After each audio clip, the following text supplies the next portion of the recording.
Bom, então tá, acho que está projetada aí. A gente está com suporte aqui, qualquer dúvida, qualquer problema, falem no chat aí, ou com a Tina, ou com o Gui, ou com a Ju, que são da nossa equipe também. Bom, vamos lá. Começando então. Bom, a ideia do estudo, e por isso que ele tem esse nome, Zeitgeist da pandemia, a gente colocou aqui depois o que quer dizer Zeitgeist, que é uma palavra em alemão, que significa o espírito do tempo. É a gente, então, buscar retratar o espírito desse tempo que a gente está vivendo, né? E talvez na nossa era, pelo menos aí para quem nasceu a partir dos anos 70, que é o meu caso, né, que não viveu uma grande guerra ou alguma coisa assim, talvez seja o evento mais importante da nossa era, e por isso que é importante a gente olhar, entender o que é o espírito desse tempo que a gente está vivendo hoje e vai viver, né, já vinha vivendo, a gente está num processo de transição, ainda vai viver por algum tempo. Então, por isso o nome desse estudo, Espírito desse Tempo e Visão do Futuro. A gente tem esse lado da Talk, para quem nos conhece já há algum tempo, acompanha o nosso trabalho, a gente tem esse lado que a gente está chamando aqui de Talk Social, né, do lado social da Talk, que tem a ver com a nossa responsabilidade social, a nossa compreensão do que pode ser isso, que é a gente conseguir contribuir com informação, que é o nosso material, né, de trabalho diário aí, mas a gente poder compartilhar parte disso que a gente faz para construir um conhecimento sobre a sociedade, né? Então, fazer isso que se chama de social research, para a gente, claro que nosso dia a dia ele é muito mais voltado para ajudar empresas e marcas a entenderem diferentes mercados, diferentes segmentos, diferentes consumidores, mas nesse caso aqui a gente está com uma visão mais macro, que é social, comportamental, para entender como que a gente está passando por essa crise como brasileiros, brasileiras e humanos em primeiro lugar, né?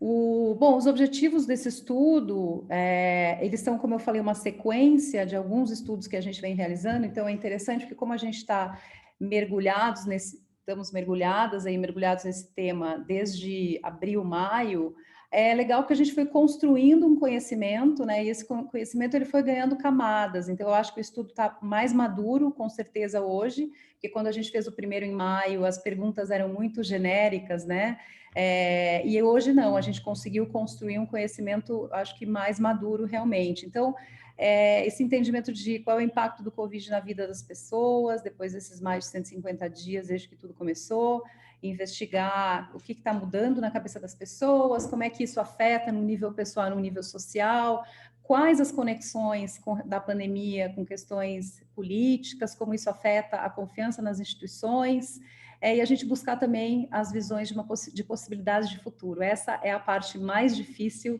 que está muito difícil se imaginar, mas eu acho que a gente já consegue vislumbrar alguns caminhos aí. Bom, a gente fez 2 etapas dessa pesquisa, né? E desde já eu queria agradecer tanto a nossa equipe aí, Ju e Gui, que a gente teve que se puxar muito, né, para conseguir fazer um estudo num tempo tão curto, porque o estudo sobre a pandemia, se a gente faz ele numa determinada semana ou num mês e vai apresentar um mês depois, muita coisa já passou. Então, o nosso esforço foi justamente para a gente ir a campo no início de julho e tá trazendo, início e metade de julho, e tá trazendo esses resultados para vocês, né, rapidamente aí. Então, a gente fez uma etapa de pesquisa qualitativa, onde a gente fez 12 grupos de discussão online com pessoas que toparam participar da pesquisa, de diferentes lugares do Brasil, diferentes classes sociais e características e sociodemográficas, e a gente teve uma etapa de pesquisa quantitativa, onde a gente aplicou um questionário online, e a gente teve 1.354 respondentes. Então, a gente falou aí com bastante gente nesse período do início de julho até o final do campo, que foi em 18 de julho. Eu acho que é legal contar para vocês, e principalmente para quem não conhece muito a Tóquio, para quem nunca trabalhou com a gente nesse modelo híbrido, digamos assim, de metodologia qual e quant, a gente gosta muito de fazer primeiro esse mergulho exploratório, né, mapear insights, fazer levantamento de quais são as histórias, quais são, o que a gente consegue ouvir das pessoas e quais as possíveis tendências, para a gente conseguir levantar as hipóteses e as perguntas dessa fase e quantificar isso na fase 2, e foi isso que a gente fez, né? Então, a gente testou essas hipóteses, viu que tamanho tem esses insights que a gente viu na fase quali e conseguiu falar, claro, com uma quantidade, diversidade muito maior de brasileiros do que a gente consegue na fase qualitativa, e a gente fez também uma segmentação, vou falar mais sobre isso. Então, vamos lá. Vamos começar com dados base, né? Entendendo o contexto de como o brasileiro, a brasileira está vivendo hoje ou estava vivendo 2 semanas atrás. Com quem a gente falou, então? Aqui não vou entrar em detalhes, depois vocês podem olhar, mas a gente falou com pessoas aí, homens, mulheres, diferentes classes sociais, incluindo classe DE. Como a pesquisa foi aplicada de forma online, a gente tem sim, né? Essa é sempre uma pergunta. A gente tem um viés, sim, de pessoas. A gente não consegue chegar nas pessoas extremamente vulneráveis dessas classes um pouco mais baixas para a gente conseguir falar com elas, né? A gente tem essa restrição aí. Pessoas de diferentes faixas etárias, está bem representativo do Brasil, tá? E as diferentes regiões aí e localizações na cidade, né? Capital, interior e região metropolitana. Então, vamos lá. Eita, peraí. Bom, então as primeiras perguntas aí para esse começo que a gente vai trazer são essas, né?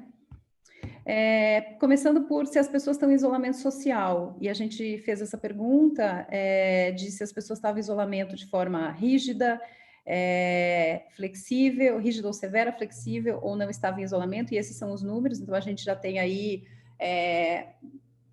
mais ou menos 2/3, né, dos brasileiros numa forma de isolamento mais flexível, mas a gente tem 1/4 das pessoas em isolamento de forma rígida e severa. E a gente vai entender um pouco melhor o que significa isso, para onde essas pessoas estão indo, quantas vezes por semana elas saem de casa, e a gente tem aí 1 em cada 10 brasileiros que diz que não está em isolamento. De onde essas pessoas estão trabalhando, né? A gente tem falado muito desse trabalho remoto, do home office, então é legal a gente entender com as diferentes classes, diferentes Brasis aí, como é que está essa situação. A gente tem 4 em cada 10 pessoas, então, que não estão trabalhando em casa, estão tendo que sair para a rua trabalhar. 34% estão trabalhando em casa e 20% trabalhando em parte em casa, tá? Então, esses são mais ou menos os números aí que demonstram qual é o perfil de trabalho da nossa amostra. Bom, as pessoas estão saindo de casa, né? Agora falando sobre atividades, retomada de atividades, a gente tem aí quase metade que nos últimos 7 dias, a pergunta era essa, né? Quantos dias você saiu de casa nos últimos 7 dias? E a média é de 3,4 dias que as pessoas saíram, mas a gente tem aí quase metade que saiu de casa 1 ou 2 dias nos últimos 7 dias na época em que eles responderam o questionário. E então a gente tem 33% que saiu de casa de 3 a 5 dias e uma quantidade menor de pessoas que saiu quase todos os dias da semana, de 6 a 7 dias, né? A gente vai entender, quando a gente abrir os perfis, a gente vai entender que existem grandes diferenças aí entre os diferentes tipos de pessoas, né? Que a gente conseguiu descobrir isso através da segmentação, mas aqui a gente está com um dado um pouco mais geral. Para onde essas pessoas, né? Para onde nós brasileiros estamos indo? E o destino dessas saídas aí, a grande parte está indo para mercadinho ou padaria. A gente viu isso na fase qualitativa, que é aquela saidinha perto de casa, que muitas vezes, inclusive, é um escape, né, de estar tão forte dentro de casa. Em segundo lugar, e eu acho que aqui veio a primeira surpresa quando a gente analisou as respostas, é que o segundo lugar para onde as pessoas mais estão indo é em casa de amigos, né? Então, vocês aí que estão assistindo e a gente ficou surpresa e a gente acha que as pessoas não estão fazendo isso, né? De repente, porque a gente está vivendo, olhando muito para o nosso entorno social e pessoas mais parecidas com a gente, as pessoas, metade dos brasileiros, né, respondentes a essa pesquisa aí, eles estão indo sim para casa de amigos. Em terceiro lugar, a outra surpresa, o terceiro lugar para onde as pessoas estão indo é igreja ou templo. Então, aqui dá para já a gente entender o que é esse cenário Brasil, né? Então, a gente tem aí muita gente indo para a igreja, templo, e trabalho, surpreendentemente, vem em quarto lugar, então, né? 34% nessas saídas aí estão indo para o trabalho. Aí vocês podem ver aí um pouco como isso se reflete em outras saídas, né? Em torno da casa lotérica, supermercado, loja e tal. Mas eu acho que aqui já veio o primeiro dado aí que nos surpreendeu. A gente também perguntou quantas pessoas você conhece pessoalmente que foram diagnosticadas com coronavírus, e esses são os números, né? Então, a gente tem aí, a maior parte das pessoas conhece de 1 a 5 pessoas, a gente tem 1/4 das pessoas que não conhece ninguém, e aí um número menor de pessoas que conhecem 9 a 11 ou até mais de 11 pessoas que foram diagnosticadas com o vírus. Bom, então esse aqui é só para a gente ter um parâmetro inicial de quem são essas pessoas, com quem a gente falou. Agora a gente vai entrar no que a gente descobriu, né? Sempre considerando que eu vou fazer uma apresentação aqui, que é um híbrido de pesquisa qualitativa e pesquisa quantitativa. Sempre que a gente vê um depoimento, né, uma frase com aspas, isso veio da fase qualitativa, e sempre que a gente vê um índice, obviamente, isso veio da fase quantitativa. Então, aqui a gente fez uma análise cruzada aí de tudo que a gente descobriu. A gente vai trazer 3 lentes para esses resultados aqui, começar pelo eu, que envolve trabalho, casa, rotina, saúde emocional, depois a gente vai falar de pessoas, as pessoas que estão mais próximas do meu entorno, e depois a gente vai falar da sociedade como um todo, onde daí sim a gente fala de como as pessoas veem o governo, as instituições privadas, a mídia, os sistemas de informações e a relação social de uma forma mais ampla, né, do coletivo mesmo. Então vamos lá, como é que está a relação das pessoas consigo mesmas? Vou aproveitar para fazer uma pausa aqui e falar que essa apresentação é uma apresentação resumida, aí para os nossos clientes que estão nos assistindo, você sabe que às vezes é difícil a gente apresentar assim rapidamente, né? Para a gente 1 hora é pouco. O resultado do estudo, porque a gente sempre gosta tanto de conversar, trocar uma ideia sobre o que a gente descobriu, quanto trazer a voz das pessoas. Então, aqui nessa apresentação, a gente tem um pouco menos dessa voz das pessoas, dessas aspas, porque a gente buscou fazer uma síntese aqui para a gente conseguir apresentar para vocês e vocês não ficarem cansados e desgastados, senão eu ia ficar aqui falando 2 horas, 2 horas e meia. Então, a gente vai começar por isso, né? Como é quais são as mudanças na rotina, e aí vão falar também um pouco mais da vida digital dessas pessoas. Aqui tem muita coisa que a gente já trouxe no primeiro relatório, mas acho que aqui a gente conseguiu aprofundar um pouco mais. Então, a gente começa falando uma euforia do tempo livre, né? Que as pessoas tiveram e estão tendo, de embarcar em novos aprendizados, entender o que faz e não faz sentido nessa nova rotina, comparando com a rotina antiga, criaram novas rotinas, já estão se adaptando a essas novas rotinas, aquilo que era uma surpresa em maio, agora as pessoas já estão mais adaptadas, deu para sentir claramente essa evolução, esse tempo de aproveitar a própria casa, né, onde as pessoas têm mais momentos em família e estão felizes com isso, tem tempo de relaxamento em casa, se reconectam com a casa, os espaços, os afazeres, isso gera inclusive uma ativação nesse mercado aí, né, de cuidar da casa, comprar um pequeno móvel, fazer uma pequena reforma. A gente viu também um movimento importante na cozinha, né, que a gente chamou aqui dos chefes da quarentena. Então as pessoas, eu lembro de ter entrevistado um rapaz que falou: eu comecei a pandemia como um cozinheiro medíocre e agora eu sou um masterchef medíocre, né? Super orgulhoso. Então as pessoas estão se arriscando mais, estão cozinhando mais, estão indo para a cozinha, mudando a sua relação com a alimentação e tentando adquirir hábitos mais saudáveis. E a gente tem também muito forte, né? Isso é bastante óbvio, mas eu acho que legal que a gente conseguiu trazer exemplos aqui. Estão vivendo esse impulso, né? A gente foi empurrado para o digital. Então, tudo aquilo que durante um bom tempo a gente estudava, a gente que estuda tendências, a gente via como esse movimento, né? De isso vai para o digital, isso vai para o digital, aquilo vai para o digital, foi tudo para o digital. Então, assim, passamos da fase 1 do digital, né? É o que eu tenho falado, a gente foi para uma fase, pulou para a fase avançada do digital. Então, a tecnologia está avançando muito, está ajudando pessoas mais velhas que falavam ou que tinham preconceito, ou pessoas que eram menos tecnológicas e falavam, eu não acreditava que isso podia dar certo. Vou dar um exemplo, né, de uma taróloga, por exemplo, nunca imaginou que poderia fazer isso pela internet, e isso está acontecendo, né? Ou alguém que faz um mestrado e não pensou que poderia fazer aulas online porque tinha preconceito com o e-learning, isso, então, essa barreira, né, ela caiu muito forte. E esse impulso aí, ele afetou diferentes áreas da vida, e tem mais além dessas que estão aqui. A gente colocou aqui as principais. No consumo, eu acho que isso, a gente nem vai entrar muito, porque isso tem N relatórios, né? E eu acho que o consumo a gente precisa, nos nossos estudos com os nossos clientes, a gente acaba aprofundando, né, o consumo em diferentes segmentos aí. Então, aqui a gente está falando de uma forma um pouco mais genérica, né? Que o fim da fase 1 do consumo digital chegou. Então, assim, todas as marcas, empresas, sejam elas pequenas ou grandes, que estavam no digital, elas conseguiram se aproveitar desse momento, né? Foi uma oportunidade, na verdade, para essas empresas e pequenos comércios ou grandes marcas, lojas aí que estavam na internet. Nas relações, as pessoas começaram com aquele estranhamento e aí evoluíram para buscar formas de conexão nessas relações mais profundas, né, usando o digital. E a gente também falou muito disso nos últimos relatórios e trouxe vários cases. No lazer, o lazer teve que ser completamente reinventado, né? Então, isso também muda muito a forma como as pessoas olham para o entretenimento.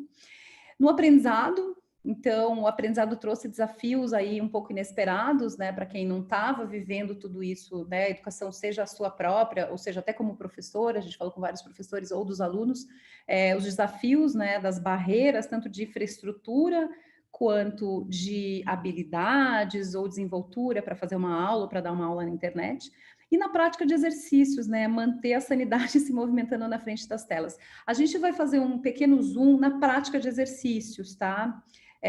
E no relatório completo a gente entra mais em todos esses outros pontos que eu falei aqui. Mas o zoom que eu vou dar agora é na prática de exercícios, por quê?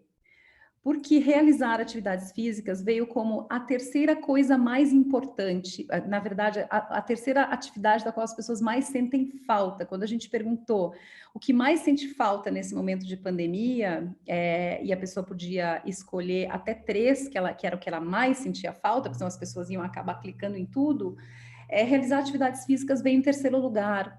E a gente viu isso, né? Eu, Gui, Ju, que moderamos esses grupos qualitativos, a gente viu a importância e como é central a atividade física na vida dessas pessoas, né? Então, aí de mais ou menos um terço das pessoas. Eu acho que aqui é interessante o que a gente está falando aí com diferentes classes sociais, então a gente não está falando só com aquela pessoa que vai para academia ou que corre, enfim, estamos falando de todo mundo, né? Quem caminha, quem corre no parque, quem faz maratona, quem vai para academia, e essa prática, ou essa falta dessa prática, para muitas pessoas, foi um gerador de grande ansiedade, né? Porque é uma coisa que é física. Teve até um depoimento de um senhor que era maratonista, que falou: eu me sentia como se eu tivesse uma síndrome de abstinência, né? Como se eu tivesse impedido de fazer uma coisa que o meu corpo realmente precisava.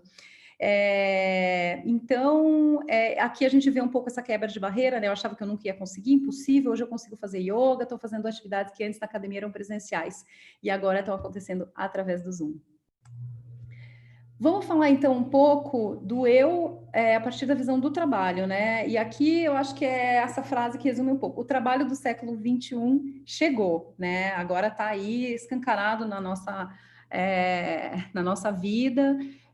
Um pouco de perfil aqui de qual é o perfil de trabalho dessas pessoas com quem a gente falou, né? A gente tem aí 30% com empregados com carteira assinada, 19% autônomos ou trabalham por conta própria, 15% desempregados, enfim, desempregados, alguns que perderam o emprego por causa da pandemia, outros que já estavam desempregados, funcionários públicos, estudantes aposentados, empregados sem carteira assinada, que se a gente somar com empregados, a gente tem 35% com um trabalho mais estável, então, donas de casa, profissionais liberais e uns poucos empresários, empregadores aí que também participaram da fase quantitativa. Bom, o trabalho em casa e remoto, eu acho que isso todo mundo sabe, porque todo mundo está vivendo, foi essa adequação com altos e baixos, né? Então, algumas coisas que a gente destaca aqui, esse trabalho remoto com vantagens, né? Seja porque não perde tempo no deslocamento do trânsito, ou que passa mais tempo em casa, mas também o outro lado, que é a vontade de voltar ao trabalho como era antes. Então, essa saudade, essa nostalgia de tomar um cafezinho com os amigos, de ter uma rotina. E aqui o dado interessante é que para 20% das pessoas, voltar à rotina do trabalho está entre as três coisas de que mais sentem falta nesse momento, né? Para 20% das pessoas. Então, é interessante isso, né? Que aí a cada 10 pessoas, 2 dizem que essa é uma das coisas que elas mais sentem falta, aquela rotina do trabalho. Então, acho que e tem algumas empresas que estão lidando muito com isso, né? Os RHs aí das empresas, as pessoas voltam, não voltam, e a flexibilização está sendo uma coisa importante, porque justamente vai ter pessoas que vão querer voltar, ou voltar de forma flexível, e outras que vão querer ficar em casa. Aqui eu achei um ponto super interessante que veio de diferentes perfis de pessoas, né? Trabalhadores independentes, de classe A, de classe C. Chegou a hora de conhecer o empregador, né? O empregador teve que se posicionar de alguma forma nesse momento. Então, a gente teve depoimentos tanto de colaboradores com dificuldade, porque não percebiam que estavam sendo cuidados pela empresa, outros se sentindo apoiados, histórias positivas aí de as empresas oferecendo infraestrutura e tal. E eu acho um ponto super interessante é que esse imprevisto dessa situação toda, que pegou todo mundo de surpresa, gerou um contato e proximidade intenso com as lideranças das empresas, né? Então, pessoas que de repente tinham menos acesso a um gerente, ao diretor ou até o presidente da empresa, começaram a ter esse acesso porque a pessoa tornou-se disponível, seja fazendo encontros, né? E a gente teve mais de um depoimento nesse sentido, encontros aí com os funcionários toda semana, lives, Zoom, webinar a cada 15 dias, a cada um mês. Então, as pessoas, muitas pessoas se sentiram mais próximas aí das suas lideranças. Falar um pouquinho dos desempregados. Então, aqui nessa amostra, 11% dos entrevistados se declararam desempregados em função da pandemia, 1 em cada 10, é bastante gente. E na fase quali, a gente viu um pouco esse caminho do digital que as pessoas estão ali colocando como possibilidade, né? Até porque está tudo no digital, então essa é a primeira possibilidade que surge para alguém que perdeu o trabalho. A gente viu muitas pessoas que sentem que existe essa falta de saber quando que vai existir o meu trabalho presencial. Então, por exemplo, eu entrevistei uma das meninas num grupo, ela era operadora de turismo, ela falou, não consigo nem pensar em voltar para a área que eu trabalhava antes, e ela é do Rio de Janeiro, de Niterói. Eu até imagino, mas assim, ela estava meio paralisada, né, porque o turismo é uma das áreas que estão lá no final das que vão se recuperar. E aí ela começa a pensar em coisas que podem ser possibilidades completamente novas no digital. Então, esse medo de empreender, né, porque também nunca tinham pensado nisso, versus esse cenário que não tem muita perspectiva aí de mudança. E aí entra a resiliência. Acho super interessante aqui os dados que estão nesse slide, que mostram aí 21% das pessoas que tiveram que reinventar as formas de ter renda, né? Então, tiveram que se reinventar mesmo, fazer alguma coisa diferente, fazer algo que não faziam, começar a vender marmita, né? N exemplos que a gente teve aí de coisas, muita coisa nova, começando ligada à alimentação, muita coisa. 16% que falam, tive que mudar o que eu fazia para o modo online virtual digital, eu contei o exemplo aí da taróloga, mas a gente teve muitos outros aí, advogados, professores, então acho que aqui, né, tem uma gama aí de profissões que tiveram que mudar, de fato, e 16% falam as características do meu trabalho mudaram, né? Então, pessoas que tiveram que começar a fazer coisas diferentes dentro daquilo que elas já faziam. Então, é interessante o quanto que isso mexe com a capacidade de se imaginar fazendo alguma coisa diferente. Forçadamente, sim, não necessariamente isso é só uma coisa boa, porque isso gera muita ansiedade, mas eu acho que tem uma coisa a longo prazo aí que pode ser muito interessante de como a gente está, e a sociedade, pensando no mercado de trabalho, está se reinventando e está inventando coisas novas. Mas o futuro do trabalho é um dos pontos que mais preocupa as pessoas, né? Então, 87% das pessoas, são 9 em cada 10 pessoas que se preocupam com as perspectivas de trabalho e carreira, né? Isso é super importante. E dessas 87, 53 estão muito preocupadas com isso, né? Então, 87 estão preocupadas, muito ou simplesmente preocupadas, mas quando a gente vê numa escala, né, era uma escala de 5, metade estão muito preocupadas com o futuro do seu trabalho, a sua perspectiva de trabalho e carreira. Essa era a pergunta. E essa preocupação, ela é, assim, transversal aos diferentes perfis. E essas mudanças, essas novas possibilidades, as incertezas, fazem com que as pessoas também queiram mudar, pensando no futuro, mudar a sua relação com o trabalho, né?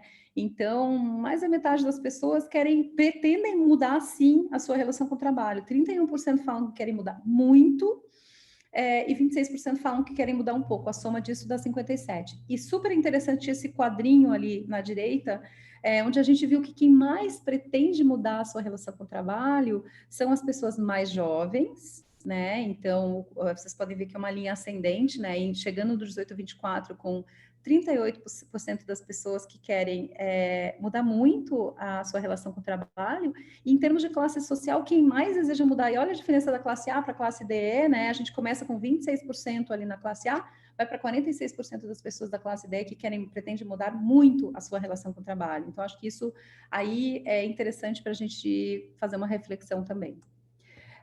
Bom, começando a finalizar aqui a parte do trabalho, as pessoas estão colocando na balança a importância e o sentido do trabalho, né? Essa reflexão mais profunda sobre o trabalho, num nível que é um nível que as pessoas não tinham tempo para parar para pensar, agora elas estão tendo. Então, essa possibilidade de sair de uma rotina frenética, vários depoimentos de pessoas falando, puxa vida, de repente, aquele meu plano de abrir uma pousada ou de mudar de profissão, eu vou antecipar. O automático da rotina, as pessoas declarando que era um bloqueio para o autoconhecimento, e os planos e prioridades de vida podem mudar, sim, a partir disso. Aí a gente vai agora para um capítulo que eu acho, talvez para mim, pessoalmente, eu acho que foi o mais chocante enxergar esses dados, que é como está a saúde emocional das pessoas, né? E ela está ali na berlinda, né? A gente viu isso na fase qualitativa, mas eu acho que na hora que a gente coloca os números aí do que está acontecendo, a gente vê o quão séria é essa situação e o que é a gravidade disso que as pessoas estão vivendo no lado da saúde aí mental e emocional, né? Então, pensando nesse autoconhecimento pelo qual as pessoas estão passando, né? Esse reencontro consigo mesmo pode ser doloroso, né? Essa frase dessa mulher aí de Niterói é muito bacana. Ela fala: em casa a gente olha para o espelho, né? Então, essa sensação de que antes a gente não se olhava no espelho. Esse professor que fala: a gente está riscando na janela os dias, né? Eles estão contando. 1, 2, 3, 4, 5, risca no meio 5. A gente sente saudade até de lousa, tá bem loucura, mas tá tudo certo. A gente vai sair totalmente são. Então, as reflexões, né, além desse reencontro consigo, tem todo esse ecossistema aí de questões grandes que estão impactando e criando esses problemas para a saúde emocional das pessoas, né? E aí aqui a gente listou os que vieram mais forte, as saudades da família e dos amigos, a falta, a incerteza sobre o futuro, o consumo excessivo de notícias, a premissa de uma grande crise econômica, uma crise política, estar preso em casa, estar com medo, a falta de perspectiva sobre a vacina, os problemas financeiros, né? A gente tem essas pessoas aí que perderam renda, as fake news que vêm junto com as notícias. Então, assim, aqui tem 3 pontinhos, tem vários outros fatores, mas esses são os que a gente dá um destaque aí, que a gente viu nas entrevistas, nos grupos. E aqui com números, né? O que mais causa preocupação em função da pandemia? Todos esses itens que estão na tela preocupam 9 em cada 10 pessoas. E aí vamos entender aí que tem sim algumas diferenças que depois a gente no relatório completo aponta de classe social, faixa etária, situação de trabalho e tal. Mas assim, esses números são gerais, né? Então a gente tem aí 96% das pessoas preocupadas com a sua saúde e a saúde dos familiares. Esses índices são bem próximos, né? Com a sua própria situação financeira, tanto atual quanto a futura, a sua própria saúde, notícias sobre a pandemia preocupam, a educação e o ensino, quem tem filhos principalmente, a perspectiva de trabalho e carreira, como eu já falei. Então, é um nível de preocupação muito alto. E os problemas causados por essas preocupações. E eu acho que aqui é que vem o dado importante aí e pesado, né? Os problemas para 60% da nossa base aí de entrevistados é a falta de sono ou dificuldade para dormir, ou seja, já passaram por esse problema, esse problema intensificado pela pandemia especificamente, porque a pergunta era, teve o problema iniciado ou intensificado pela pandemia ou isolamento? E aí foi isso que as pessoas responderam. 55% sofreram crise de ansiedade ou pânico. Sensação de vazio e solidão, também mais as pessoas declaram que a pandemia, né, iniciou, intensificou isso. Relataram sofrer com algum tipo de compulsão. Essa compulsão a gente explicou na pergunta que era algum tipo de excesso de consumo ou de bebida alcoólica, ou de drogas, ou de remédios. 40% falaram que sim. E crise de choro sem motivo aparente, 30%. Então, aqui a gente ilustrou com um depoimento dos grupos, né? Eu e minha mãe estamos usando mantras para nos acalmar e evitar crises de pânico.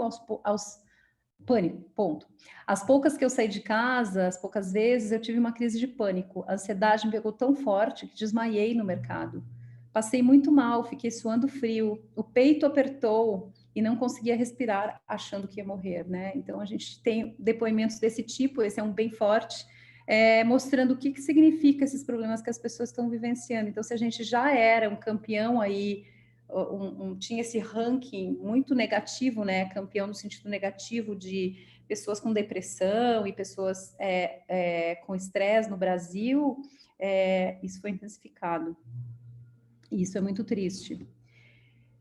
E aqui a gente vê quem está passando de forma ainda pior por esses problemas, né? Quando a gente olha os números, a gente vê que jovens, a faixa mais jovem da pesquisa, 18 a 24, mulheres, e as pessoas que se declaram estar em isolamento rígido, né? Aquelas que falaram, eu estou em isolamento rígido, são as que mais sofreram e estão sofrendo. E aí os números, então, eles aumentam, né? A sensação de vazio e solidão para os jovens sobe para 65%, se não me engano era 55%, isso. Então, 10 pontos percentuais a mais. A crise de choro sem motivo aparente de 30 vai para 43. 43% do jovem que respondeu a nossa pesquisa diz que a pandemia iniciou esse processo, né, de ter crise de choro sem motivo aparente. As mulheres, esse índice é igual ao dos jovens, e ter sonhos ruins ou pesadelos também é maior para as mulheres do que com relação à média, né? Então, e as pessoas que estão em isolamento rígido, elas também estão sofrendo muito e são as que mais estão sofrendo com crise de ansiedade e pânico, 66%, né? Então, eles estão, esses que saem menos de casa e tal, estão sofrendo mais de tudo isso. Bom, encerrando essa parte, né, mais ligada ao eu comigo mesmo, meu trabalho, minha saúde emocional, vamos ampliar um pouquinho. Então, vamos imaginar que a gente foi para uma segunda bolinha aí, né, pensando o eu, as pessoas, a sociedade, essa segunda bolinha das pessoas, onde a gente vai falar da relação com a família, os amigos e essas pessoas mais próximas, né, a minha vizinhança, as pessoas no meu entorno, as pessoas com quem eu convivo nessas saídas menores aí que eu dou. Então, a gente começa falando da força e o protagonismo da família, né? O laço forte da família como um pilar super importante, uma reconexão com os pais, mas não só com os pais, com familiares. A gente tinha trazido isso, né, numa versão já anterior da pesquisa, isso aqui continua. 43% das pessoas sentem falta de encontrar os familiares, né? Então, esse é a segunda coisa da qual as pessoas mais sentem falta. A primeira é encontrar os amigos, que eu já vou falar disso, mas assim, os familiares ali é saudade, é vontade de tocar, é vontade de estar perto, né? Aqui tem uma verbalização bem forte aí de um homem aí de São Paulo, que fala, o relógio corre diferente para os meus pais do que para os meus amigos. A impressão é que enquanto eu estiver bem, meus amigos vão estar bem, daqui a pouco a gente se vê. Com meus pais é diferente, eles não são tão idosos assim e se cuidam, mas meu pai tem histórico, já teve câncer na garganta, dá mais medo, né? Com relação aos amigos, a gente resumiu um pouco com essas novas distâncias aí, né?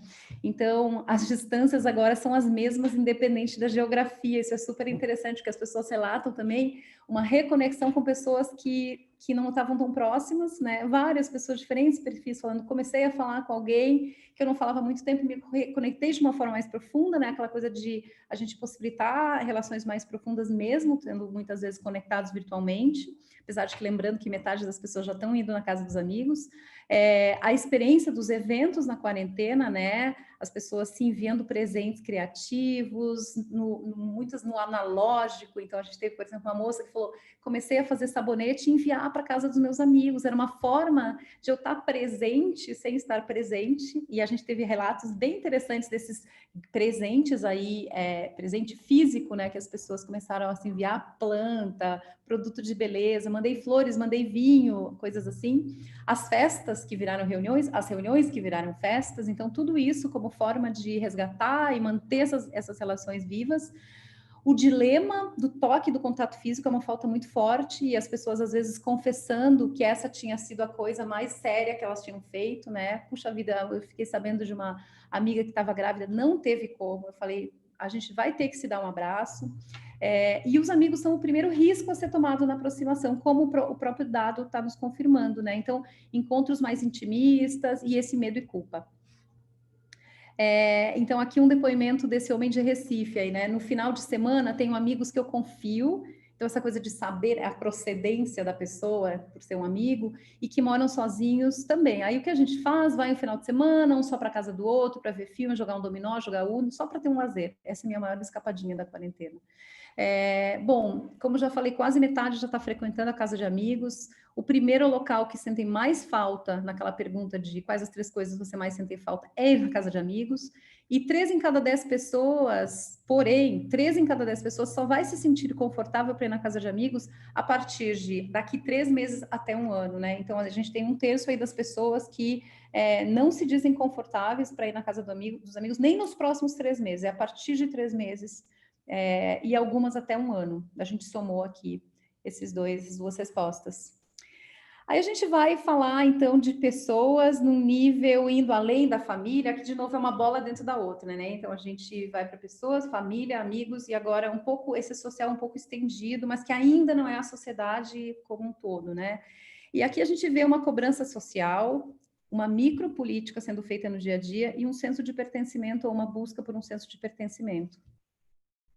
Então, a gente viu isso, né, que com relação a ser de casa existe essa cobrança, né, a gente teve pessoas falando, eu me vi sendo a fiscal da quarentena alheia, então a falta de bons comportamentos, e tudo está entre aspas, né, porque está muito difícil de saber o que é certo, o que é bom, o que é ruim, mas a falta, porque isso é um julgamento, né, e a gente vai ver que os diferentes perfis têm compreensões diferentes disso, a falta desses bons comportamentos na visão de quem acha que, por exemplo, não pode sair, revolta e preocupa os mais cautelosos. A gente tem aqui um depoimento de uma mulher de Belo Horizonte que fala, se as pessoas estivessem mais conscientes, talvez não precisasse martelar tanto. E aí era mais tranquilo, que aí não precisava ter tanta preocupação da gente que segue direitinho. A gente teve pessoas relatando, eu fiz uma tentativa de ir no mercado ou de ir na Leroy Merlin, comprar uma lâmpada, e me assustei, né? Então, isso fez com que muitas pessoas retrocedessem um pouco nesse movimento de sair e falar, não vou mais sair. E essa disputa pelo que é certo tem gerado estresse e acirrado a micropolítica, né? Então, aqui a gente tem uma mulher do Rio de Janeiro que fala, a gente tem que aprender a respeitar a opinião do outro. Do mesmo jeito que eu respeito a opinião de quem quer ficar 24/7 dentro de casa, eu quero que respeitem as minhas dores. Só acho chato e fica aquela agressão verbal. Assassinos. Não gosto desse tipo de apontamento. Então, a questão aqui é que as condutas morais, né, que são individuais, criam um dilema ético, né, pois afetam o coletivo. Então, esse dilema aí moral e ético que a gente está vivendo, né, onde a gente tem ali a consciência, a minha própria consciência, a informação, tudo que eu vejo, eu ali no meio, com todas essas coisas acontecendo, como meus amigos comportam, minha família, os países, o meu governo, a sociedade, as empresas, a mídia, e essa disputa moral e ética aí de o que é certo, né, o que eu deveria fazer e aquilo no que eu acredito, e aquilo que existe, onde existe uma construção social que está sendo aí repassada. Então, aqui é um dilema, né, muito grande. E aqui é o grande dilema do momento, né, o momento hoje, o momento julho, agosto de 2020, sair ou não sair? E é um momento que é paradoxal, na verdade, porque se sair, muitas pessoas, não todas, veem como um risco à saúde física, no primeiro momento a minha, depois as pessoas próximas de mim, depois a sociedade, não necessariamente sempre essa ordem, tem uma retroalimentação aqui, porque ao mesmo tempo isso é um ganho à saúde emocional. Se a gente vê que as pessoas estão vivendo tão forte essas crises de ansiedade, de pânico, choro sem motivo e tudo mais, sem conseguir dormir, as pessoas estão entendendo que quando elas de repente saíram para fazer atividade física ou foram na casa dos amigos, isso aliviou. Então é um ganho à saúde emocional, tanto a minha quanto as pessoas próximas de mim, né? Então esse paradoxo aí, esse grande dilema que a gente está vivendo hoje. E esse dilema se agrava pela falta de consenso como sociedade sobre o que a gente deve fazer, aquela questão da ética, né? O que é a ética que a gente está vivendo hoje. Então, a gente vai ampliar agora esse olhar para a sociedade e falar um pouco tanto sobre as empresas e a responsabilidade social. Eu acho que aqui era importante a gente ver isso, né? Porque a gente estuda isso o tempo todo, então é importante trazer a visão das pessoas sobre isso. E veio uma grande pergunta aqui, que é em quem confiar. Então, vamos falar um pouco das empresas. A gente trouxe aqui alguns, o que a gente conseguiu verificar na fase qualitativa, e aqui a gente tem pelo menos um slide para cada um desses pontos. A gente viu que as pessoas acreditam que as empresas precisam ser de fato humanas quando a humanidade está em xeque, então algumas viraram fiscais de empresa, né? Então, ali de olho nas empresas e o que elas estão fazendo. Existe nesse ficar de olho, um entender, tá, eu vi que lá no começo a empresa X patrocinou umas lives dos cantores, achei muito legal, mas e agora? Ela continua fazendo alguma coisa? Então, elas colocam um pouco nesse cheque aí, o quanto que as empresas foram oportunistas ou não. Então, aí tem um cuidado, né, que as pessoas estão tendo. Que é isso, as pessoas estão ligando os pontos, os discursos precisam estar alinhados e precisam ser coerentes ao longo do tempo, não era só quando tudo começou. As marcas foram criticadas por suas atitudes de verbalizar contra o isolamento, manter ponto de venda aberto durante o período mais crítico ali do lockdown, talvez a palavra certa nem fosse lockdown, porque a gente não chegou a viver um lockdown, né, mas o isolamento, e demitir funcionários. E a gente também viu empresas que conseguiram se destacar justamente por mostrar essa coerência com a pluralidade da situação. Uma que se destacou, eu diria que a mais, foi a Magalu, com destaque por ter entendido que não era o momento de promover produtos e serviços. Então, tem pessoas que falam até que está chato ver as marcas oferecerem produtos, ofertas, promoções, quando a sociedade está tão sensível. E teve uma que falou, eu acho isso até cruel, né? Então, esse cuidado de entender que a situação é crítica e de ter essa sensibilidade. As empresas pioneiras em contribuir na luta contra o Covid só agiram no começo, então veio um pouco esse questionamento de, tá, mas isso parou de acontecer? Não estou mais vendo, eu vi no começo, algumas aí, isso parou de acontecer. E pegou um pouco mal empresas bilionárias pedindo auxílio do governo, né? Porque o papel das empresas é ajudar a sociedade a sobreviver, colocar o lucro um pouco de lado. Então, acho que aqui no relatório completo a gente abre mais isso e coloca isso na voz das pessoas, mas acho que é um pouco do que a gente quis trazer aí sobre como as pessoas estão vendo as empresas e o seu papel nesse momento. E aqui, eu acho que tem a ver com esse dilema ético, o paradoxo do sair ou não sair, que é em quem a gente confia agora, né? Já que as coisas estão abrindo, a gente falou com pessoas de diferentes lugares do Brasil, então cada uma estava vivendo um momento do isolamento diferente, né? Então, por exemplo, eu entrevistei uma pessoa do Paraná que falou agora que os números estão crescendo aqui, quando a gente falou com ela 2 semanas atrás. Então, são momentos diferentes, São Paulo é uma coisa, Rio de Janeiro é outra, o Nordeste é outro, enfim, o Sul, mas a gente buscou entender como é que está, quem as pessoas estão ouvindo, no que elas estão acreditando hoje sobre a decisão de o que eu faço da minha vida agora. E avaliando o futuro próximo, que é esse, eu saio, eu não saio, eu posso viajar, eu posso ir na casa de amigos, eu posso ir na igreja, existe uma gravíssima crise de confiança, né? Esse homem aqui fala, a gente está muito abandonado. E o problema é que são mensagens completamente conflitantes, a população fica muito perdida. As pessoas falam, está tudo bem, tanto faz, eu faço o que eu quiser, entendeu? Então, entrando um pouco mais nisso aí com números, a gente buscou aqui entender qual pessoal em quem as pessoas confiam, né? Então, a pergunta era com relação aos próximos passos do isolamento social. Quanto confia em, né? E aqui estão as pessoas que responderam que confiam muito. Olha a diferença dos números da esquerda, o confio em si mesmas, e o da direita, né? 72% das pessoas, independente aí de classe, gênero, região do Brasil, confiam em si mesmas. Então, assim, é quase eu só confio de verdade e muito em mim, na minha própria decisão, que é aquela questão, a decisão moral que eu faço de o que eu faço agora, nesse momento da pandemia. Aí a gente tem numa escala aí que a gente colocou da esquerda para a direita, né, maior nível de confiança na esquerda, lembrando que a gente está falando em confiam muito, 43% confiam muito em especialistas em pandemia, 39% na Organização Mundial de Saúde, 21% na universidade, escola, 20% na empresa onde trabalham, é pouco, 18% confiam no presidente do Brasil, 13% na mídia e imprensa em geral, e 12% no governo do seu estado, e 13% no governo da sua cidade, estão empatados ali, né? Quando confiam no governo, a gente pode ver que é um índice de confiança sobre os próximos passos baixíssimo aí, né? E esse é o grande problema hoje.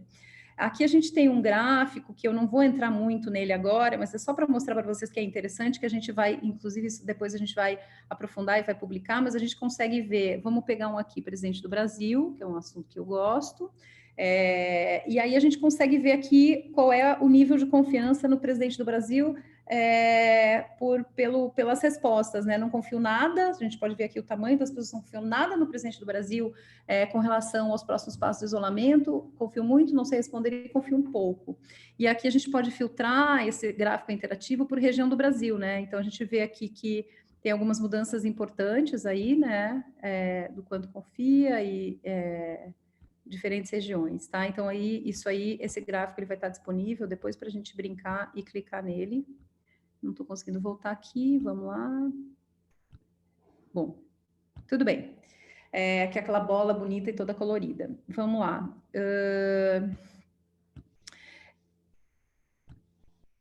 Então, a avaliação, entrando nesse ponto, né, que eu acho que é super importante, porque ele veio com dados bem gritantes, assim, marcantes, a avaliação do presidente do Brasil para lidar com a pandemia, quanto confia, então, no Bolsonaro com relação aos próximos passos do isolamento social? Muito, um pouco ou nada. Então, metade das pessoas aí não confiam nada. Como avalia a atuação do presidente do Brasil frente à pandemia? A gente tem aí esses índices, sendo que, vou começar pelo número maior, péssima é 37%, ruim 14%, então a gente tem aí 51% das pessoas que acham, tem uma avaliação negativa da atuação do presidente frente à pandemia. A gente tem aí 13% das pessoas que acham ótima e 14% que acham boas. 27%, um terço dos brasileiros. Eu acho que isso bate aí com as outras pesquisas que a gente está vendo, porque essa é uma pergunta que está sendo bastante feita aí nos últimos meses por diferentes institutos, né? Bom, ainda falando de confiança e trazendo um pouco mais do que a gente descobriu, aprofundando na fase quali, né? As pessoas, elas estão... vocês lembram que as pessoas não estão confiando muito na mídia, na imprensa, não? Então, elas estão, acho, preferindo seguir os jornalistas em quem elas confiam do que o veículo. Conversar ou mesmo olhar na internet, acompanhar médicos que conhecem, aí vem figuras como Drauzio Varela, por exemplo, né? A necessidade de ouvir quem está na linha de frente, um médico conhecido, ou aquele médico que mandou alguma coisa no WhatsApp e tal, voltam para o telejornal como principal meio de informação confiável e centralizada. Então, a gente tinha trazido esse dado na primeira pesquisa, né? De que a fonte que as pessoas mais confiavam de informação, diferente de outros momentos que a gente já viveu, onde era o Facebook, o WhatsApp, isso caiu lá embaixo, se não me engano, o Facebook era 4% das pessoas diziam que era a principal fonte de informação, e a TV virou a principal, então isso continua, apesar desse momento também de querer se desligar um pouco do excesso de notícia, de não confiar tanto no que está vendo, né, na mídia, na imprensa em geral. E um movimento muito forte de ouvir os especialistas, e a gente destaca aqui na fase qualitativa, a gente não verificou isso na fase quantitativa, porque era um dado muito um detalhe, mas o Atila Yamarino, que é um biólogo aí que foi entrevistado no Roda Viva, ele virou um dos principais sinônimos de informação confiável sobre o Covid do Brasil. E é interessante porque a gente ouviu isso de gente que mora em diferentes regiões do Brasil, de diferentes classes, e ele veio como um nome importante aí. Mas aqui a gente está destacando a questão de ouvir os especialistas, né? E vamos entender também a OMS, a Organização Mundial de Saúde, como um especialista também, e esse dado também é forte para o lado da OMS. Bom, não sabendo em que e no que confiar, a sensação é muito de cada um por si. Eu acho que isso aqui é uma das coisas mais... um dos insights que a gente achou mais centrais aí da pesquisa, que é esse momento que a gente está vivendo, muito ruim de eu tenho que tomar minha decisão, as lideranças elas estão perdidas ou estão deixando a população perdida, e existe então essa visão de que a flexibilização, né, pode sair, não pode sair, está abrindo comércio, é legal, não é, politizando também a pandemia. Então, a gente colocou aqui tanto frases que a gente ouviu nos grupos, quanto coisas que a gente pegou na internet, que são esses printzinhos aí do Twitter, né? Então, a gente tem uma verbalização ali, tá uma bagunça danada, né? Tô contando um pouco com a ajuda divina, essa mulher de 55 anos do Rio de Janeiro que fala. Acho que estamos com outro ânimo agora. Passou a fase coletiva, agora sinto um pouco de raiva e tensão no ar, um pouco mais individualista de tentar sobreviver. Caxias do Sul, aí uma microempresária. No começo estava paranoia fiscalizando geral, mas depois eu me conscientizei que cada um é responsável pela própria vida, pela própria saúde, e é quem vai arcar com as consequências. E aí no Twitter, né, Eu sou consciente, cumpro com a minha responsabilidade, otários são eles. Aparentemente é isso. Nós que defendemos a quarentena, o isolamento, políticas econômicas adequadas, perdemos, acabou. O botão do foda-se foi ligado. Acabou o isolamento, gente. Superem, cada um por si agora. Faça a sua parte, boa sorte. Então, fica bem clara essa sensação de cada um por si, né? E dessa essa politização aí da pandemia e polarização também. Então é isso, a falta o que causa tudo isso é a falta de um posicionamento único e claro. Então muitas pessoas se referiram, inclusive, a outros países para falar que, nossa, como foi diferente em outros países, onde de repente se fechou tudo por 2 semanas, depois abriu e tinha essa orientação geral e forte, que não aconteceu aqui no Brasil. Então faltou uma clareza de discurso, cada um diz uma coisa, a população fica confusa sobre distanciamento, cloroquina, máscara, reabertura do comércio, você não tem uma clareza, uma linha que todo mundo segue, todo mundo se apoia, a coisa perde a força, você começa a seguir, outra pessoa não segue, fica todo mundo perdido. As pessoas foram ficando descrentes, distantes do assunto. Você acredita, depois não acredita, né? Um empresário aí de Rio Claro, aqui em São Paulo, e a gente colocou esse print aí também de uma matéria, enfim, que saiu com uma pesquisa da Bloomberg, falando que o medo do vírus e não as ordens do governo é o que faz as pessoas ficarem em casa, né? Ou seja, isso não é uma coisa que está acontecendo só no Brasil também. Aqui, a gente perguntou para as pessoas como você se sente com a diminuição das restrições ao isolamento social acontecendo nas diversas cidades do Brasil. E aqui é um mapa de como as pessoas se sentem. Aqui, de novo, é um mapa interativo, a gente pode comparar, tá? Então, aqui, eu adoro isso, gente, esses gráficos interativos. Meu filho aprendeu a fazer para me ajudar a botar na apresentação. Então, vamos lá. Estou orgulhosa dele. Como as pessoas se sentem? Vamos ver pelo tamanho das bolas, né? Os índices, eles estão depois na apresentação geral aí. Preocupadas, vou pela ordem. Preocupadas, inseguras, chocadas, com medo. Animadas, né? São outras pessoas que estão animadas, esperançosas, cautelosas, incomodadas e seguras. Então, a gente pode ver o tamanho da bolinha do seguro, o tamanho da bolinha do preocupado e do inseguro, né? E aqui a gente consegue, vocês vão conseguir navegar depois por gênero, para ver o quanto isso muda por gênero. Então, o feminino é a bola azul clara e o masculino é a bolinha de fora. Cuidado, porque esse modo de visualização, às vezes, a gente acha que a bolinha azul do meio é muito maior, mas, na verdade, se a gente contar as bolinhas, não é. Então, tem que tomar um cuidado aí na hora de interpretar isso aqui. A gente tem também, por exemplo, por classe social. Enfim, então aqui dá para navegar, acho que agora não é o momento, mas só para mostrar para vocês aqui esse gráfico interativo, tá? Que a gente adorou fazer. Então, o que a gente está vendo, né? Se a gente está indo para esse movimento de é comigo mesmo, eu confio em mim, também tem esse movimento em direção ao que a gente está chamando de microcoletivos aqui, ou seja, eu me aproximo das pessoas que estão mais próximas da minha visão de mundo, né? Então, esse recolhimento para o micro, já que o macro não está dando conta de conter essas ansiedades ou mesmo fazer promessas de futuro, né? Então, essas pessoas com divergências, pessoas estão com divergências éticas e comportamentais, deixa eu encontrar quem tem as parecidas com a minha. Se tem esse desalinhamento social, essa falta de lideranças coordenadas, pensando em Brasil, cidade, Estado, as pessoas ficam perdidas e vão para esse micro, né? Eu não olho mais para a sociedade, para a minha cidade, para o comportamento social na minha cidade, mas eu olho para o que as pessoas, de novo, próximas estão fazendo. E juntando com essa crise de confiança generalizada que gera uma insegurança gigante, como a gente acabou de ver. Bom, e aí aqui a gente chega numa parte que eu acho super interessante do trabalho, porque eu acho que isso é uma pergunta que a gente tinha desde o início do trabalho, que é entender que são os diferentes brasileiros a partir desse comportamento, que a gente, sei lá, assiste uma matéria, observa um comportamento na rua, observa um amigo, e a gente vê que tem essa diferença, né? Tem aqueles que não saem de jeito nenhum, tem aqueles que saem e se cuidam, tem aqueles que a gente não conhece, a gente vê de repente numa entrevista, numa matéria da televisão, que estavam indo para bar durante a pandemia, a gente entrevistou pessoas que no auge da pandemia estavam se encontrando com os amigos em bares, a gente sai para a rua e vê pessoas sem máscara, enfim. E a gente queria muito, muito entender quais são esses diferentes comportamentos, e a gente conseguiu. Então, a gente conseguindo, fazendo aí, né, não vou entrar em detalhes técnicos, mas fazendo uma modelagem de segmentação, que a gente em pesquisa chama de cluster analysis, a gente chegou em 5 perfis, a partir do que a gente descobriu sobre como as pessoas encaram a pandemia, né? A partir disso, tudo que a gente viu, a gente conseguiu criar essa discriminação entre as pessoas e entender quem são. Vamos lá. Eu vou apresentar, obviamente, um resumo, que só essa parte aqui é gigante e é cheia de detalhes, mas assim, a gente tem o maior perfil de todos é o dos super cuidadosos. A gente deu esse nome aí para esse perfil, que já vamos entender um pouquinho mais quem ele é, são 34%, é o maior perfil.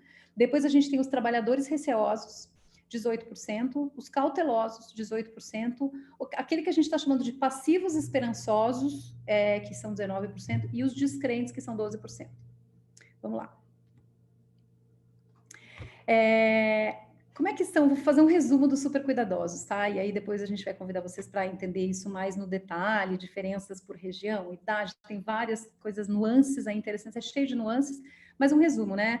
Os super cuidadosos, então, a maioria são mulheres, são 60% mulheres, muitas estão trabalhando em casa, elas saem muito pouco, 1 a 2 dias por semana, na última semana, quando responderam o questionário, sentem-se inseguras, são as mais inseguras com relação a voltar às atividades, elas só confiam na medicina, né, no especialista, na OMS, para seguir, para pensar em seguir confortavelmente uma vida no futuro, são muito críticas com relação ao presidente, muito, e também aos governos, né, tanto estadual quanto municipal. Então, esses são os super cuidadosos. Aí a gente tem os trabalhadores receosos, que são aqueles 18% que nunca pararam, na verdade, de sair e fazer o seu trabalho, né? Então, aqui a gente tem uma maioria de homens, 60% são homens, com relações de trabalho mais estáveis, então, todos aqueles que têm um trabalho, seja com carteira assinada, sem carteira assinada, muitos funcionários públicos estão neste perfil, não puderam deixar de trabalhar durante a pandemia, e apesar de serem aqueles que mais saem de casa, eles mais saem de casa para ir trabalhar, vão no mercadinho, na padaria, mas também para trabalhar principalmente, não estão tranquilos em sair, confiam na medicina também como super cuidadosos, então OMS, especialistas, para se sentirem confortáveis. Então, eles estão saindo, mas não estão nada confortáveis. São aqueles que na bola preocupados, inseguros, cautelosos, eles aparecem com esses sentimentos aí com relação à flexibilização do isolamento. A gente tem os cautelosos, que são 17%, que são pessoas que veem o vírus sim como algo muito grave, mas elas se sentem um pouco mais preparadas para sair, estão abertas a essa flexibilização do isolamento, não quer dizer que estão tranquilas, né? Então os sentimentos também são esses mais de preocupação e segurança, mas a gente está chamando eles de cautelosos porque a quantidade de vezes que essas pessoas saem, o que elas estão fazendo é bem diferente dos super cuidadosos. Então seria um super cuidadoso, né, que não é tão super e que já tem uma visão mais aberta aí de sair. A gente tem os passivos esperançosos, então são pessoas assim que em várias das perguntas elas são aquelas que estão muito no não sei, não discordo nem concordo, então opiniões menos assim radicais sobre as coisas. O perfil que tem a maior parte de mulheres de classe mais baixa, é um perfil mais feminino, são quase 60% de mulheres.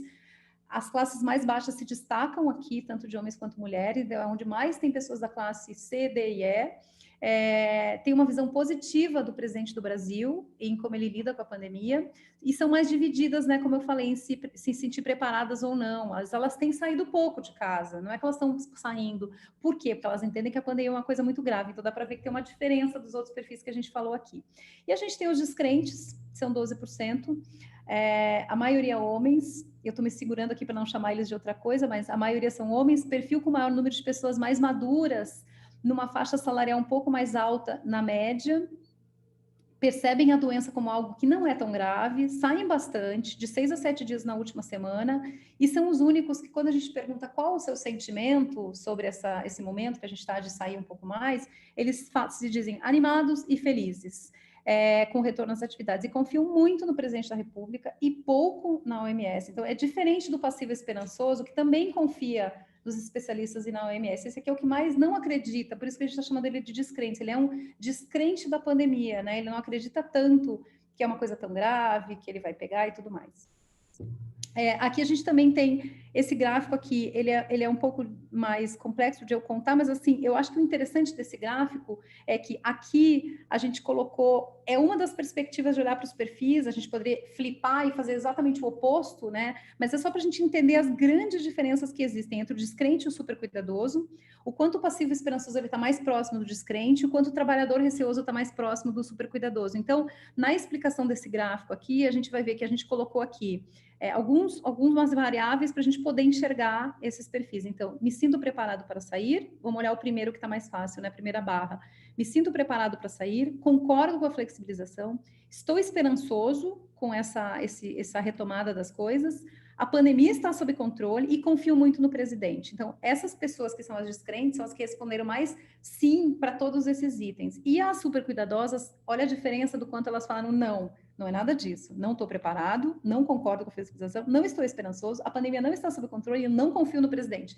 E aí esses perfis intermediários aí. Então, só para a gente ter uma visualização aí, uma informação bem visual aí, tanto que aqui a gente não colocou aqui nem os índices, mas é para a gente entender essa visualização aí.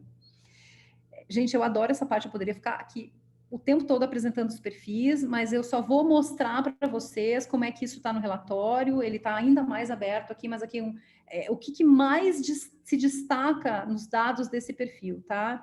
Então, muito inseguros, os super cuidadosos, muito inseguros com relação a sair de casa e sair pouco, 90% não se sente preparado para sair, confia um pouco no governo e menos ainda no presidente, tem medo da doença, 80% acham que não é difícil pegarem a doença e os sentimentos são negativos com relação à diminuição das restrições. E aqui a gente pegou uma pessoa que foi entrevistada, que a gente caracterizou como uma super cuidadosa.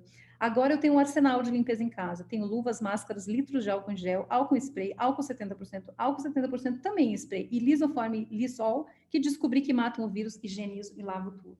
Então, é um comportamento que mostra um pouco de quem é essa pessoa. Claro que tem outras vertentes aí de comportamento que poderiam ilustrar. Os trabalhadores receosos, então, eles não têm alternativa, eles saem mesmo com receio, cerca de 70% estão em isolamento de forma flexível. Aí já tem 1/3 que já se sente preparado para voltar às atividades, confiam mais em si mesmo, são os que mais acreditam na OMS, em especialistas, mais até que os super cuidadosos. Poucos confiam muito no presidente, só 9%, 75% acham que não é difícil não de eles pegarem o Covid, e os sentimentos com relação à diminuição das restrições são os mesmos dos super cuidadosos, cautela, preocupação e insegurança, mas aí aparece no top 3 a palavra cautela, né? Porque se para os outros essa palavra não aparece, aqui é o que eles mais têm que ser no momento que eles precisam sair, é serem cautelosos. Então, aqui uma mulher que nos deu esse depoimento, volta a trabalhar segunda-feira, tomando todas as precauções, morrendo de medo, né? Só estou indo porque sou obrigada mesmo, tenho medo de perder os empregos. Então, o emprego. Então, a gente tem esse mar de gente aí que são esses trabalhadores receosos. A gente tem os cautelosos, que é um perfil mais jovem, metade tem até 24 anos, está inseguro e cauteloso, é daí que vem o nome de sobre sair para a rua. Divide-se entre aqueles que estão preparados, se sentem mais preparados e os menos preparados, os que não sabem, para sair, além de si mesmo, eles confiam também nos especialistas e na OMS, concordam que a doença é grave, são muito críticos ao presidente do Brasil, a avaliação negativa é 72%, entre péssimo e ruim, e são os mais indecisos sobre voltar, então 45% concordam em voltar, 28% discorda, e 26% está ali em cima do muro, não concorda nem discorda. E aí que uma pessoa que ilustra isso, preciso sair para minha saúde, tanto física quanto mental. A questão é, quais os critérios para essa flexibilização? Vou estudar, fazer esquemas, ler protocolos para aprender como fazer uma flexibilização sensata. Não confio que o governo estadual ou federal, eles não estão nem aí para ninguém. Os passivos esperançosos, que é aquele grupo que tem bastante donas de casa, pessoas de classe mais baixa. Outro detalhe importante, é o perfil que mais tem pessoas do interior do estado também. Mesmo percebendo que a pandemia é algo grave, concordam com a flexibilização, então tem esse paradoxo aí, não se sentem preparados, metade para sair e voltar às atividades, então a gente vê que tem uma parcela que se sente preparada ou não sabe. É o único que confia tanto no presidente quanto na OMS. Todos os outros é bem diferente. Ou eu confio no presidente, ou eu confio nos especialistas e na OMS. Esse é o que confia nas duas pontas, digamos assim. 67% acha que não é difícil pegarem a doença, então tem medo, e os sentimentos já entra aí a esperança, daí que veio o nome desse perfil. Então, os 3 sentimentos mais importantes com relação à flexibilização são cautela, esperança e preocupação. Então, eu me sinto esperançosa de voltar. O governador está fazendo um bom trabalho, o prefeito também, até o presidente, cada um do seu jeito. Eu gosto da divergência, ela é interessante porque temos muitas vertentes. Quem quer trabalhar, vai que o presidente trabalha. Quem quer ficar em casa, confia no governador e fica em casa. A necessidade é única, eu só sei da minha. E os descrentes aí, que todos, 100% saiu de casa nos últimos 7 dias, é o único perfil onde 100% saiu. de 4 a todos os 7 dias, acho que essa frase tá equivocada, mas eles saíram de 6 a 7 dias, lembrei. É o perfil que mais foi à igreja ou templo, para casa de amigos e para bares, né? Então, de todos os outros perfis, esse é o que mais foi para esses 3 lugares. Somente 5%, então a gente tende a achar que eles são mais religiosos, né? Por uma inferência. Somente 5% não se sentem preparados para sair e voltar às atividades, então a gente é o grupo que mais se sente preparado. Sentimentos mais positivos com relação à diminuição das restrições, então eles falam esses são os que usam as palavras animado. Animado é a terceira palavra mais usada para descrever o sentimento sobre voltar, é o único perfil que usa essa palavra. E a palavra feliz é a que vem em quarto lugar, então me sinto inseguro, preocupado, acho que são essas, desculpa, mas não lembro de cabeça. Aí vem animado e feliz. E 55%, ou seja, mais da metade, acredita que a pandemia está, sim, sob controle. Então, um desempregado aqui de classe C de São Paulo que nos falou, daqui uns anos só que vamos esquecer de vez, e vai passar a ser que nem uma gripe que matou, mas o povo criou resistência, com o tempo a gente cria imunidade, vai ser como a outra doença que já tivemos.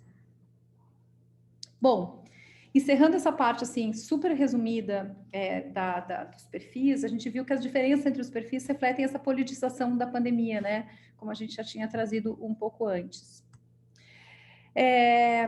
Então, aqui para encaminhar para a parte final da apresentação, a gente queria falar um pouco sobre como fica o seguir em frente, então, para o brasileiro, né? A gente terminava os nossos grupos, a fase qualitativa, perguntando sobre isso, né? O que do que a gente está vivendo que a gente vai levar para os futuros? Como a gente se imagina vivendo daqui para frente? Então, a gente vai falar um pouco do eu, das pessoas e da sociedade aqui também. Já estou apresentando há quanto tempo aqui? 1 hora. Então, o futuro do eu, se a gente fosse resumir aqui em 2 palavras, e é claro que aqui a gente pode fazer análise para escrever papers sobre isso, né, gente? Mas a gente resumiu aqui com autoconhecimento e simplicidade, né? O que é isso? Acho que dentro desse autoconhecimento vem um pouco uma coisa muito interessante, que é a expansão da criatividade. Então, as pessoas despertando o seu lado artístico, explorando o seu lado maker, e a criatividade até na prática de exercício, na forma de se conectar com as pessoas. Então, assim, a gente viu relatos incríveis, a gente poderia encher slides aqui de verbalizações, de depoimentos sobre... Não é que as pessoas estão dizendo eu estou mais criativa, isso é uma análise nossa, tá? Mas a gente viu que as pessoas estão fazendo coisas que estão realmente expandindo, fazendo elas pensarem e fazerem as coisas de forma diferente. Então, isso tem a ver com uma inovação pessoal mesmo, assim, né? Então, tem essa expansão da criatividade, que vem junto com esse processo aí de autoconhecimento, e um novo olhar para as coisas simples. Isso a gente já tinha trazido no primeiro relatório, que a gente falou, o futuro é como uma frase clichê numa caneca, né? Ou numa camiseta. É isso mesmo. Eu quero sentir o sol, eu quero abraçar mais as pessoas. Então, é a falta que está fazendo agora fazer pequenas coisas cotidianas. Então, nossa, eu quero ir numa livraria folhear um livro num sábado à tarde, né? Então, é saudades do cotidiano. Eu sinto falta das pequenas coisas, ir no cinema com a minha noiva, num boteco ruim com os amigos, folhear na livraria, pegar o carro e dirigir para uma praia. Um futuro onde se vai se valorizar, né, essa simplicidade de um simples abraço. Então, sinto falta das coisas simples. Olha como, né, as frases são parecidas mesmo. Como abraçar, queria encontrar minha família, abraçar a avó do meu namorado, mora aqui perto, a gente encontra ela de longe, ou sei lá, a gente abraça as pernas dela. Tá difícil. O conceito de liberdade, sofro de saudade da liberdade mesmo. A gente ouviu muito isso, né? De ir e vir, de ir num show, de ir no teatro, sei lá, bater a perna no shopping, das quermesses. E esse desejo de mudança, né, que permeia todos os aspectos da vida. Então, pensando nesse futuro do eu, vamos trazer de novo essa sensação de que eu quero mudar a minha vida, né? Então, o que pretende mudar em sua vida após a pandemia? Essa pergunta que a gente tinha falado já do trabalho, aqui a gente vê que não é só no trabalho que eu quero mudar após a pandemia, né? 72% querem mudar a relação com a saúde, né? 70% a relação com o dinheiro. 68% a relação com o lazer, 67% a relação com o consumo. E aqui é um quero mudar, né? A relação com o trabalho, que eu já tinha falado, a relação com a família, a relação com os amigos, a relação com a cidade, e um pouquinho menos a relação com os filhos. Então, olha quanta mudança aí, né, que a gente vê. E aqui só vou trazer um fato interessante aí, um dado interessante dos perfis. O perfil descrente é o mesmo, é o perfil que menos fala que deseja mudar alguma coisa. Acho que isso é interessante, né? Ele se destacava bastante no não pretendo mudar, é uma das respostas. Ele é o que mais tinha índices altos de não pretendo mudar, né? Porque para ele a vida, digamos assim, ela não está tão mudada, então ele não tem tanto também essa vontade de mudar. Então aqui é interessante depois no relatório completo a gente abrir um pouco essas nuances, essas particularidades, diferentes perfis aí com relação aos desejos de mudança. Mas é um pouco isso, esse futuro, né, que parte do eu, de uma forma super resumida. No futuro das pessoas a gente vê muito forte essa questão do micro coletivo, né? Eu acho interessante, eu estava refletindo sobre isso porque se em 2011, né, eu fiz parte do estudo aí, o Sonho Brasileiro, e a gente trouxe e até cunhou esse termo micro-revoluções, de novo a gente está no micro aqui, né, 10 anos depois quase, falando do micro coletivo. Então, esse é um dos futuros, e o outro futuro das pessoas é a proximidade não geográfica, a intimidade e essa consciência social, consciência do outro, né? Então, esse senso de pertencimento e vontade de estar no próximo e no conhecido, né, por esse medo do que é desconhecido, do que está distante, do que eu não sei, a procedência, de onde vem, o que faz. Então, tem esse apoio aos seus, os laços sendo fortalecidos, o apoio ao pequeno, é hora de consumir de quem eu conheço, seja a padaria da esquina, seja uma amiga que começou a fazer churros, e as iniciativas solidárias, essa sensação de hora de ajudar o meu entorno, mas esse entorno que está próximo ali, né? O meu bairro, uma pessoa que eu conheço. Então, a gente tem aqui, depois a gente, no relatório completo, vai colocar várias aspas aí que tem a ver com isso, né? Mas vou ler uns pedacinhos aqui. Meu novo eu será mais voltado para o coletivo.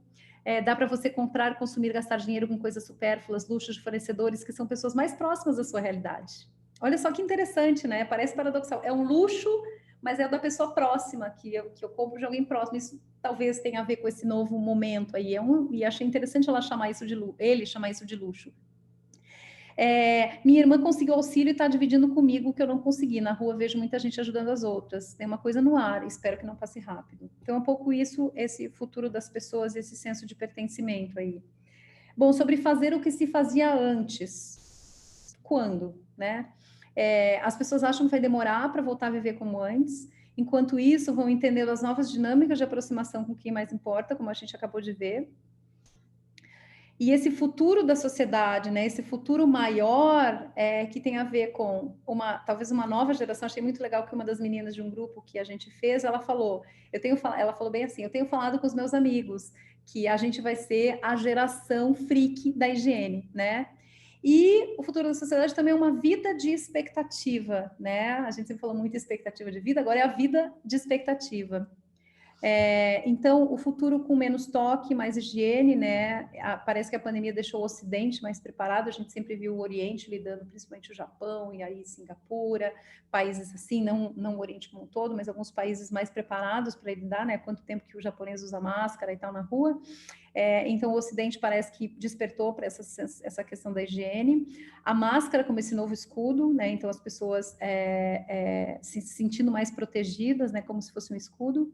E essa educação sanitária que veio para ficar. Então, as pessoas se veem no futuro muito mais nesse sentido de estarem mais vivendo numa sociedade mais higienizada, né? E com menos toque ao mesmo tempo. Então, é um pouco isso. E aí, vou terminando aqui falando de um mapeamento que a gente fez das atividades que para algumas pessoas vão acontecer quando houver uma vacina. Eu acho que isso é super interessante da gente entender o quanto que essa higiene, ela está, né, já esse medo junto com essa questão da higiene e do que pode e não pode, está refletido aqui. A gente se inspirou para fazer essa pergunta num relatório que apresentamos na nossa última apresentação, onde o New York Times fez uma matéria onde entrevistou 511 especialistas em epidemias e infecções contagiosas e fez uma série de perguntas perguntando: você que é médico, infectologista ou que é epidemiologista, Quando você voltaria a fazer tal atividade? E aí eles listaram uma lista de 18 atividades, e a gente adaptou, pegou algumas parecidas e adaptou para o Brasil, por exemplo, ir para a igreja, templo, não tinha na pesquisa do New York Times, e a gente fez essa pergunta para as pessoas, né? E aí eu vou terminar mostrando esse quadro para vocês, então, só um pouquinho aqui. Aqui a gente consegue ver como é que as pessoas se veem fazendo essas coisas aqui. Em quanto tempo você vai se sentir confortável para cortar o cabelo em um salão e barbearia, ir ao médico para uma consulta no emergencial, ir à missa, culto na igreja, visitar familiares idosos em suas casas, ir a um churrasco, almoço, jantar em casa de amigos, praticar atividades físicas na academia, ir ao shopping center, comer em um restaurante, fazer uma viagem de final de semana, encontro com um desconhecido que conheceu por aplicativo de relacionamento e andar de avião. Então, eu já li na ordem do me sinto mais confortável mais imediatamente, para aquele que é mais distante. Inclusive, tem alguns nunca mais. Aí, 20% das pessoas que usam aplicativos de relacionamento falam que nunca mais vão encontrar um desconhecido que conheceu pelo aplicativo. Claro que isso é o que as pessoas estão falando hoje, né? Mas aí a gente vê que o que as pessoas mais já estão fazendo, né, é cortar o cabelo no salão, e aí depois as corzinhas ali se referem aos diferentes timings aí, né, de perspectiva. Ir ao médico, ir à missa. Lembra que a gente viu que 30% mais ou menos já estão indo à missa? Então é interessante porque aí a gente tem mais gente indo à missa do que declarando que se sentem confortáveis em ir à missa. Então tem algumas que estão indo, mas não se sentem confortáveis ainda, porque falam que só fariam daqui 3 meses. E aí a gente tem a mesma coisa com a ir para casa de amigos. A gente tem mais gente indo para casa de amigos do que se sentem confortáveis com fazer isso, e aí a gente vê as coisas onde as pessoas se veem fazendo mais distante no futuro, né, como praticar atividades físicas, 20% falam que somente quando houver uma vacina, mesma coisa comer em um restaurante só quando tiver vacina, fazer uma viagem no final de semana, idem, encontro com desconhecidos, já falei, e andar de avião, 30% falam somente quando houver uma vacina. Então, acho que isso aí dá uma perspectiva de futuro, né? Como eu falei lá no começo, é a parte mais difícil da gente conseguir imaginar junto com as pessoas, mas eu acho que aqui dá uma perspectiva de futuro mais imediato, médio e médio e longo prazo aí para a gente conseguir entender um pouco isso. Bom, então, terminando aqui, fazer nossos agradecimentos finais aí. Primeiro, agradecer vocês, agradecer que vocês estão aí interessados na nossa pesquisa. Eu vou agradecer a nossa designer, ao meu filho Bruno, que fez as visualizações, a Karina, que nos ajudou na análise, ajudou no questionário, foi importantíssimo. A Cibele, que fez moderação de 2 grupos para a gente, mesma coisa a Lu, a Karen, a Silvia, que é a nossa estatística maravilhosa, que doou o trabalho dela para a gente conseguir fazer tudo isso que a gente fez aqui. Nossos entrevistados que não receberam cachê para participar da pesquisa, nossa equipe maravilhosa e os nossos sites onde pegou as imagens aqui que a gente está aqui. Bom, então eu vou parar de compartilhar minha tela e vou partir para a gente